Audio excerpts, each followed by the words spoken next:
পয়লা বৈশাখে মিষ্টি খাবো না তা কি হয়? সে তো দোকানের মিষ্টি খাবো, কিন্তু বাড়িতে যদি বানাই সে মিষ্টি একেবারে অন্যরকম মজাদার, তাই না? তো বাড়িতে আমি গাজরের সন্দেশ বানাবো, এই জন্য তো অতি অবশ্যই গাজর আর ছানা লাগবে। তো গাজরকে আমি গ্রেট করে নিয়েছি কিছুটা, আর ছানাটাও বাড়িতে বানিয়েছি এবং ছানাটাকে আমি গ্রাইন্ডারে স্মুথ করে নিয়েছি, এতে ছানাটা একেবারে মাখনের মতো হয়ে যাবে। আর কয়েকটা কাজু নিয়েছি, বেশি কাজু নিইনি।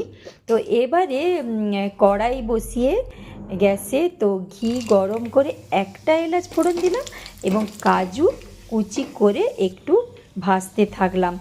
এরপর গ্রেট করা গাজরগুলো দিয়ে একটু ভাজা ভাজা করতে থাকবো। তো সামান্য একটু নুন দিলাম শুধুমাত্র গাজরের জন্য। তো একটু ভাজা ভাজা করে নিই, এরপর আমি ছানাটা দিয়ে দেবো। তো গ্রাইন্ড করে নিয়েছি, সেই জন্য ছানাটা একেবারে স্মুথ হয়েছে, মাখনের মতো, তাই না? তো একটু ভাজা ভাজা করে নিই। তো ভেজে নিলে ছানাটা কিন্তু খেতে একটু ভালো হয়, বেশি কিন্তু ভাজবো না।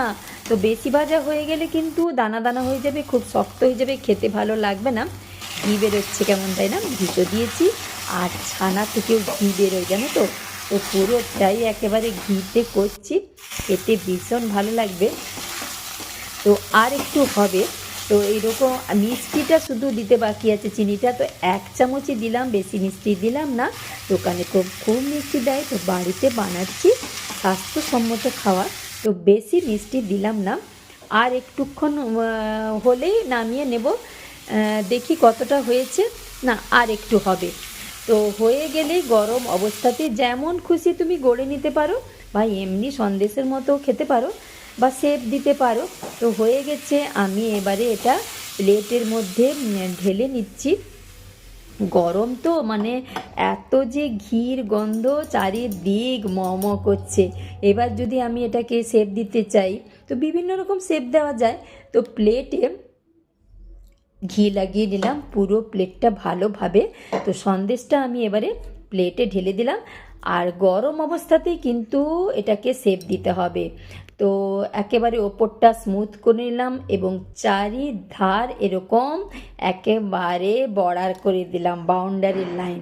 ঘি দেখেছো চারিধারে কেমন চকচক করছে, বেরিয়ে এসছে। তো এবারে শেপ দিয়ে নিই যেমন খুশি। তো আমি এখানে চৌকো চৌকো করছি, বেশি বড় করব না। তো বাড়িতে বানানো সন্দেশ নিজের হাতে, তাই না? তার মজাই আলাদা। তো এটা তো স্বাস্থ্যসম্মত, গাজরের তো গুণ থাকে এবং ছানা, মিষ্টিও বেশি দেওয়া হয়নি। তো সারা বছর সকলের খুব মিষ্টি কাটুক এই কামনা করি।